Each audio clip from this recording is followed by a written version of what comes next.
Choisis la vie, guérir avec Sainte Thérèse de l'Enfant Jésus et de la Sainte Face, une nouvelle naissance, une guérison évolutive.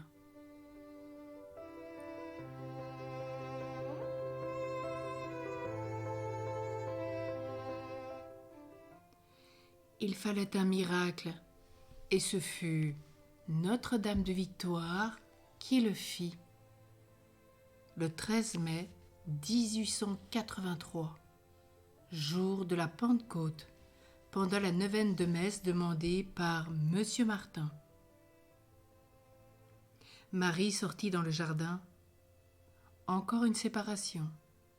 Je me mis à appeler « Mama, Mama ». Ceci dura longtemps. Alors j'appelai plus fort et enfin Marie revint. Je la vis parfaitement entrer, mais je ne pouvais dire que je la reconnaissais.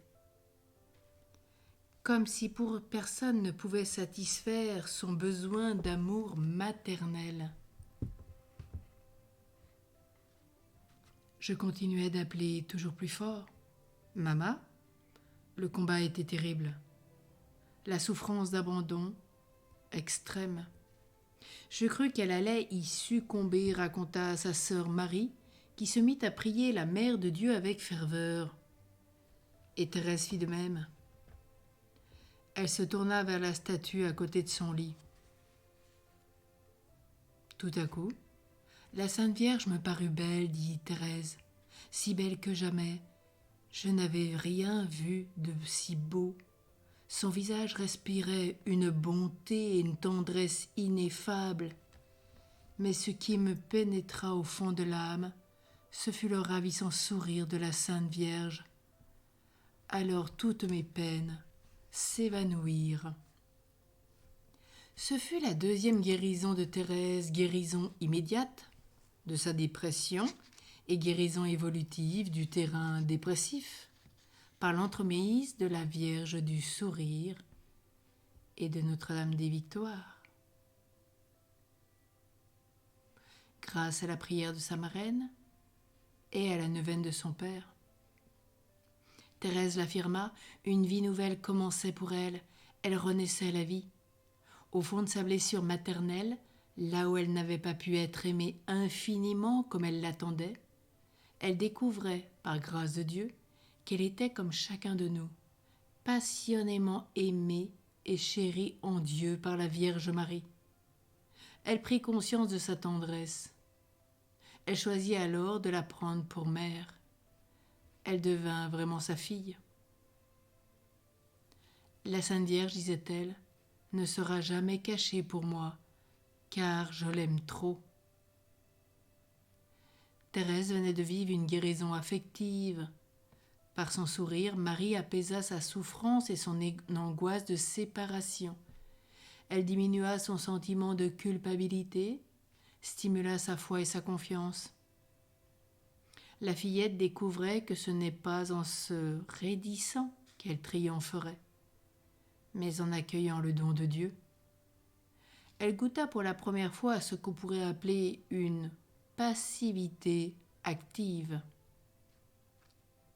Elle ne comprit pas comment, mais elle sut, d'une certitude basée sur la confiance et l'amour, que la Vierge Marie, Mère de Dieu, allait l'aider malgré sa fragilité à devenir une grande sainte. Thérèse nous communique ici un trésor. Là où, comme tout en chacun, elle avait souffert d'une angoisse d'abandon, d'une douloureuse séparation maternelle, Dieu la recevait par les mains de Marie. Je cite le prophète Isaïe 49, versets 15 et 16. « Une femme peut-elle oublier son nourrisson, ne plus avoir de tendresse pour le fils de ses entrailles? Même si elle l'oubliait, moi, je ne t'oublierai jamais, car je t'ai gravé sur la paume de mes mains. » D'une certaine manière, plus son abandon était grand, et plus la Vierge Marie lui rendait la vie, en lui donnant Jésus, la consolait en lui souriant. Il fallait que Thérèse renaisse à la vie, là où la mort et le désespoir semblait régner en maître. Ce ne fut pas un acte tragique, ni magique, mais une guérison affective, évolutive, à travers un processus spirituel très doux. Une fortification progressive comme celle de tout petit bébé dans le sein maternel. La Mère de Dieu agissait doucement, suavement, comme une mère réchauffe son enfant. Thérèse le réalisa a posteriori en relisant sa vie. 5 années plus tard, avant la grâce de Noël 1886, commençait pour elle une véritable course de géants.